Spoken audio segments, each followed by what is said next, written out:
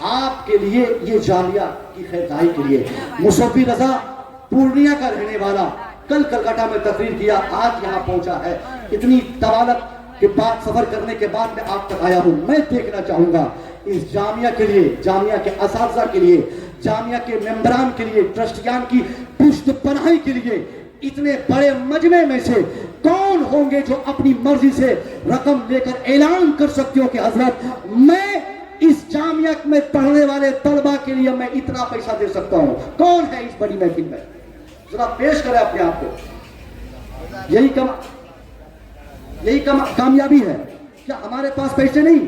صاحب چٹکیوں میں ہمارے پیسے 50,000 ختم ہو جاتے، مگر جن کے پیسے مدرسوں میں لگتے ہیں، طلبہ میں لگتے ہیں، علماء میں لگتے ہیں، مساجد و مدارس کی بناوٹ میں لگتے ہیں، وہ آدمی جان جائے کہ وہ اپنا انشورنس کرا لیتا ہے، وہ اپنا بالکل اپنی دفاع میں وہ ایسی زندگی گزارتا ہے اپنا پیسہ دے کر کہ اس آدمی کا کوئی نہ بچہ بیمار پڑ سکتا ہے، نہ بیٹی بیمار پڑ سکتی ہے، نہ بیٹا بیمار پڑ سکتا ہے، نہ بیوی بیمار پڑ سکتی ہے، نہ اس کو کبھی تھانہ جانا پڑے گا۔ جو رقم لے کر یہاں آئیں گے، میں چاہوں گا اس مجمع میں اللہ نے جن کو